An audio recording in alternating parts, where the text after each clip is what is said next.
The Sidli Assembly constituency is one of the 5 seats in Assam where by-polls are being held after the seats fell vacant when the MLAs representing them were elected as MPs in the recent 18th Lok Sabha elections.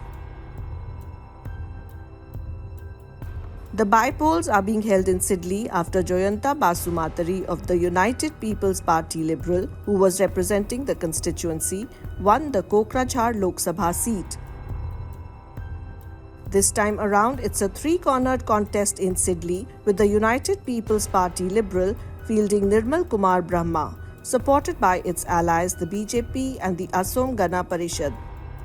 The Bodo People's Front has nominated Sudha Basumatari for the seat, while the Congress has put forward Sanjeev Warle as their candidate. The BPF candidate is confident of a win in the by-elections, attributing it to the party's deep-rooted connection with the local community and its long-standing influence in the region. BPF को हराने के ऐसा कोई दूसरा party नहीं है इस reason में. This is the strongest regional party in BTC. अब कितना vote expect? It's very difficult to figure it out.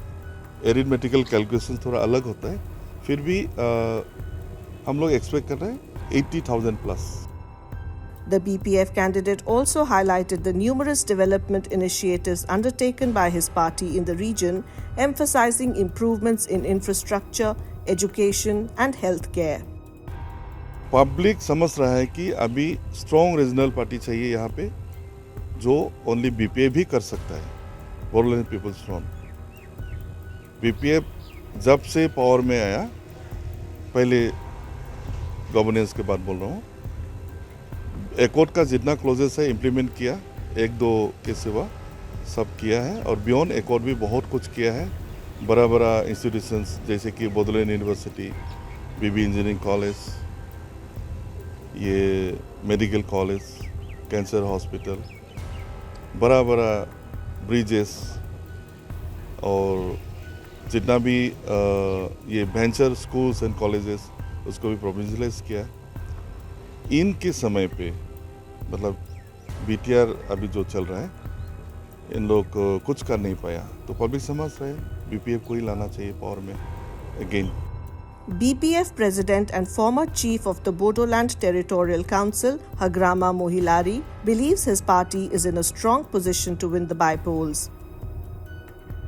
BPF দলৰ পজিশন খুব ভাল, বেয়া নহয়. 5টা সমষ্টিৰ ভিতৰত 4টা সমষ্টিয়ে BPF দলৰ দখলত আছে. তো UPPL কেনেকৈ জিকিব? এইটো অসম্ভৱ. যদি জিকে, মই হয়তো কৈ আছো বাৰে বাৰে, প্ৰমোদ বড়োৱে আমাৰ BPF দলৰ কৰ্মী নেতাৰ ওপৰত যদি পুলিচ লগাই পেলাই যদি হুলস্থুল নকৰে, BPF দলে জয়ী হোৱাটো কথা.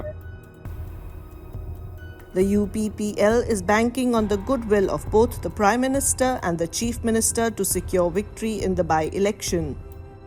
Party leaders believe that their alliance with the BJP, along with shared promises of development and stability, will resonate strongly with voters and help propel the UPPL to success. Siddeley जो constituency है, तो ये Siddeley constituency को लेके हमारा जो मित्र जोट है, UPPL, BJP और एसजीपी, इनको कोई सोचने का बारी नहीं है, क्योंकि प्रधानमंत्री नरेंद्र मोदी जी 2020 में आए थे. उस समय में जो बोल के गया, वो आज यहाँ वास्तव में लोगों को देखने को मिल रहे हैं.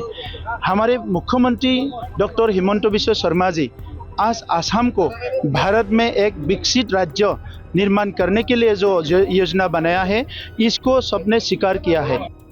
According to UPPL leadership, their alliance with the BJP has been instrumental in establishing lasting peace in the region.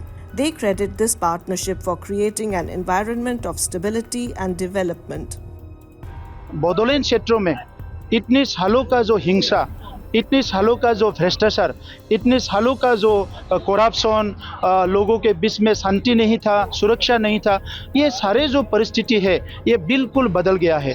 2020 में यूपीपीएल और बीजेपी सरकार बनने के बाद आज लोग चैन से सो रहा है. हमारे बच्चे अच्छे से पढ़ रहे हैं, स्कूल में जा रहे हैं, किसी को डरने के लिए कोई बात नहीं है. जितने भी हमारे भाइयों हथियार लेके जंगल में थे, सब घर में आ गया है. After a 25-year hiatus, the Congress party has officially entered the race for the Sidli Legislative Assembly constituency. The Congress candidate expressed confidence in securing a victory in the by-election.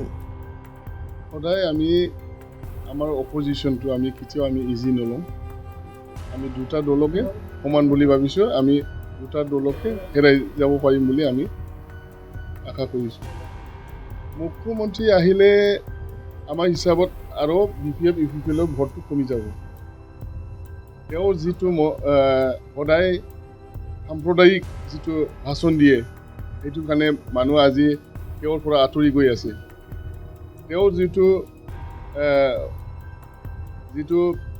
সদায় মুছলিম হিন্দু বা সদায় ৰাজ্যৰ যিটো বিভ্ৰান্ত কথা কয় সেইটো কাৰণে ৰাজ্যই আঁতৰি গৈছে আৰু মুখ্যমন্ত্ৰী আহিলে আমাৰ ভোটটো বাঢ়ি যাবহে By-elections to 5 assembly constituencies in Assam, including Sidli, will be held on November 13th. Counting of votes and results will be declared on November 23rd.